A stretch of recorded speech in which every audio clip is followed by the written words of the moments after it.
NEET clear करने के लिए केमिस्ट्री को कैसे पढ़ना चाहिए, उसकी जो एनसीईआरटी है वो कितनी बार पढ़नी चाहिए। तो आइए इस टॉपिक पर बात करते हैं। So hello everyone, I am Swati. तो आज हम बात करेंगे एक लड़की के डाउट पर, जिसने हमसे डाउट पूछा था कि केमिस्ट्री को कैसे पढ़ना चाहिए। तो आपको बताऊंगी, अगर आपको नीट क्लियर करना है तो आपको केमिस्ट्री को किस तरीके से पढ़ना चाहिए, एनसीईआरटी को कितनी बार पढ़ना चाहिए। तो आइए स्टार्ट करते हैं। तो देखिए, जो हमारी केमिस्ट्री होती है वो 3 पार्ट की होती है, फिजिकल केमिस्ट्री, इनऑर्गेनिक केमिस्ट्री और ऑर्गेनिक केमिस्ट्री। ये तो आप सभी को पता है, बट अब इनको हमें पढ़ना कैसे है। तो देखिए, हमें इस तरीके से पढ़ना है, केमिस्ट्री को तीनों पार्ट में डिवाइड करके पढ़ना होगा। तो सबसे पहले बात करते हैं फिजिकल केमिस्ट्री को आप कैसे पढ़ेंगे और उसमें क्या इंपॉर्टेंट है। तो चलिए, तो देखिए फिजिकल केमिस्ट्री में क्या होता है। फिजिकल केमिस्ट्री में होता है आपके न्यूमेरिकल्स और साथ में कैलकुलेट, बस इसमें ये होता है, मतलब इसमें ज़्यादातर न्यूमेरिकल्स आते हैं। तो आपको उसमें क्या याद रखना होता है, आपको फॉर्मूलेज याद रखने होते हैं। इसे आपको एनसीईआरटी को पढ़ने की ज़रूरत नहीं है, इसमें एनसीईआरटी इंपॉर्टेंट नहीं होती है। इसमें सिर्फ एनसीईआरटी को आपको वही लास्ट का ये जो दिखा रही हूँ मैं, ये पढ़ना होता है। अगर मैंने ऐसे छोटा बना रखा है, बट फिर मैं आपको दिखा देती हूँ। तो ये जो है, इसको आपको एनसीईआरटी में पढ़ना होता है फिजिकल केमिस्ट्री की। ओके, और बस क्या करने होते हैं, क्वेश्चन सॉल्व करने होते हैं। क्या करने होते हैं, क्वेश्चन सॉल्व करने होते हैं। ये सबको न्यूमेरिकल्स करने होंगे, एनसीईआरटी के लास्ट टॉपिक पढ़ने होंगे और डीबीपीज को सॉल्व कीजिए। देखिए, आप रोज़ कम से कम एक डीबीपी में 20 क्वेश्चन तो होते ही हैं। 20 क्वेश्चन आपको ज़रूर सॉल्व करना है। जो सर आपको होमवर्क देते हैं वो ज़रूर कीजिए और डीबीपी सॉल्व कीजिए। अगर आप हर दिन 20 क्वेश्चन करेंगे इसके, तो आप अच्छे से अपनी केमिस्ट्री को क्लियर कर पाएंगे। और अगर आप क्वेश्चन नहीं करेंगे तो आपसे नहीं हो पाएगा। तो फिजिकल केमिस्ट्री में डीबीपी सॉल्व कीजिए, इसमें क्वेश्चन इंपॉर्टेंट है, एनसीईआरटी इंपॉर्टेंट नहीं है। तो अब मैं बात करूँगी ऑर्गेनिक केमिस्ट्री की। देखिए, ऑर्गेनिक केमिस्ट्री में क्या है, ऑर्गेनिक केमिस्ट्री जो है वो आपकी अंडरस्टैंडिंग की, समझने के लिए। क्या है, समझने के लिए, क्योंकि इसमें आपको रिएक्शंस याद करनी होती हैं। ऑर्गेनिक केमिस्ट्री में क्या करना है, आपको रिएक्शंस याद करनी है, कौन सी रिएक्शन है, कैसे ये होती है। आपको उसमें एमसीक्यूज़ करने हैं। ठीक है, एमसीक्यूज़ करने हैं, क्योंकि जितने एमसीक्यू करोगे, जितने क्वेश्चंस करोगे, उतने अच्छे से आपको हर चीज़ क्लियर होकर याद रहेगी। इसमें आपको एनसीईआरटी को लाइन बाय लाइन पढ़ने की जरूरत नहीं है, कि इसे भी एनसीईआरटी इतनी इंपॉर्टेंट नहीं है। वही लास्ट की ये पढ़ लीजिए, आपका हो जाएगा। सिर्फ ये पढ़ना है आपको, ठीक है। और डीपी भी जरूर सॉल्व कीजिए। हर डीपी में 20 क्वेश्चन तो मतलब होते ही हैं। तो 20 क्वेश्चन अगर आप रोज सॉल्व कर रहे हैं ऑर्गेनिक केमिस्ट्री के, तो बहुत अच्छा है, करिए। अब मैं बात करूँगी इनऑर्गेनिक केमिस्ट्री की। तो इनऑर्गेनिक केमिस्ट्री में क्या करना है, इसमें एनसीईआरटी इंपॉर्टेंट होती है। इसमें आपको एनसीईआरटी को पढ़ना होता है, ठीक है। इसमें आप एनसीईआरटी को अच्छे से समझते हुए पढ़ेंगे, बिकॉज इसमें एनसीईआरटी की लाइंस आती हैं, एनसीईआरटी इंपॉर्टेंट है। और क्वेश्चन आंसर तो आपको इंपॉर्टेंट है ही, बताइए क्वेश्चंस। तो इसमें भी डीबीपी सॉल्व जरूर करनी है हर दिन एक।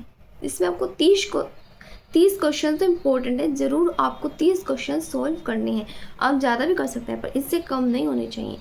तो आपको पता चल चुका है कि जबकि फिजिकल केमिस्ट्री उसमें न्यूमेरिकल्स आते हैं, उसमें एनसीईआरटी इतनी इंपॉर्टेंट नहीं होती, उसमें न्यूमेरिकल्स आते हैं। इसलिए आपको रोज़ 1-2 डीबीपी सॉल्व जरूर करनी चाहिए। कम से कम 20 क्वेश्चन आप हर दिन ज़रूर कीजिए फिजिकल केमिस्ट्री के। एंड उसके बाद आपकी आती है ऑर्गेनिक केमिस्ट्री। ऑर्गेनिक केमिस्ट्री भी एनसीईआरटी इंपॉर्टेंट नहीं होती है, उसमें भी आपको डीबीपी सॉल्व करनी चाहिए, बिकॉज आपके रिएक्शन आते हैं, उसमें आपको समझना होता है। अच्छे समझिए, जब आपके टीचर आपको समझा रहे हैं वो समझिए आखिर ये रिएक्शन कैसे हुई, और वो आपको समझ तभी आएगी जब आप डीबीपी सॉल्व करेंगे।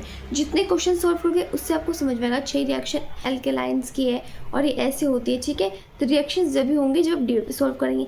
तो फिजिकल और ऑर्गेनिक में दोनों में एनसीईआरटी नहीं, डीबीपी, क्वेश्चंस, एमसीक्यू ये कीजिए, क्योंकि इनमें आपके क्वेश्चन सॉल्व करना मोस्ट इंपॉर्टेंट है। क्वेश्चन तो हर में इंपॉर्टेंट है, बट इसमें डीबीपी मतलब एनसीईआरटी इतनी इंपॉर्टेंट नहीं होती। अब बात करते हैं इनऑर्गेनिक केमिस्ट्री की। इनऑर्गेनिक में आपको एनसीईआरटी की इंपॉर्टेंस मतलब एनसीईआरटी की ज़रूरत पड़ती है। इसमें आपको एनसीईआरटी पढ़नी होती है। हाँ, एनसीईआरटी इंपॉर्टेंट होती है, और एनसीईआरटी पढ़िए और उसे याद हुई या नहीं ये पता लगाने के लिए तो आपको डीबीपी करनी होंगी। तो डीबीपी सॉल्व कीजिए, क्वेश्चंस कीजिए। आप जितने क्वेश्चंस करोगे उतने अच्छे से आपको याद होगा। सिर्फ पढ़ने से कुछ नहीं होता है, आप जितने ज़्यादा क्वेश्चंस करोगे उतना अच्छा आपको लर्न होता रहेगा, कि वो क्वेश्चन का दोबारा भी रिपीट होगा या उस टाइप में आता है तो आपको पता है हाँ ये तो मैंने किया था, आपको वो क्वेश्चन करते करते फिर याद ही हो जाएगा, ठीक है। तो आपको पता चल चुका है कि एनसीईआरटी किसकी इंपॉर्टेंट है, सिर्फ इनऑर्गेनिक केमिस्ट्री की। इसकी एनसीईआरटी ज़रूर पढ़ना इनऑर्गेनिक केमिस्ट्री की, और क्वेश्चंस जितने हो सके उतने ज़्यादा सॉल्व कीजिए आप। तो केमिस्ट्री में आपको इस तरीके से पढ़ना है। अगर आपने ऐसे पढ़ा तो आपका नीट ज़रूर निकल जाएगा।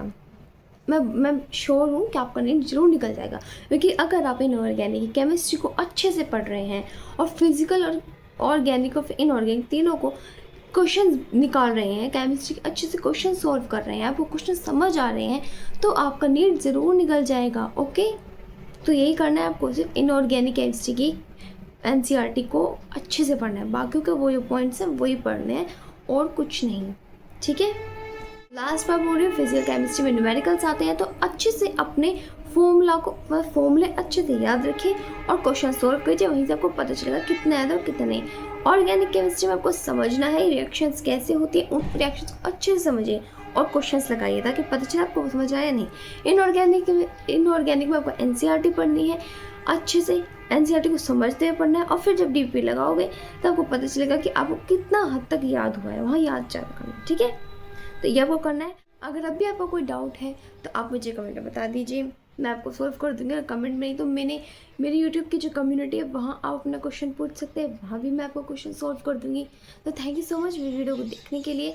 एंड जिस भी लड़की ने मुझसे ये डाउट पूछा था, आई होप उसका सॉल्व हो गया होगा। कृपया आप मुझे कमेंट में ज़रूर बताएं कि आपका ये जो कमेंट है, ये डाउट है, ये सॉल्व हुआ है नहीं, क्योंकि मुझे फिर पता नहीं चलेगा ना अगर आप कमेंट नहीं करेंगी तो। अगर सॉल्व हो गया तो लिख दीजिए कि हाँ हो गया, अगर नहीं हुआ है तो आप वो भी लिख सकती हैं। मैं आपको फिर नेक्स्ट में और अच्छे समझाने की कोशिश करूँगी, मुझे पता चलेगा कि आखिर प्रॉब्लम क्या है।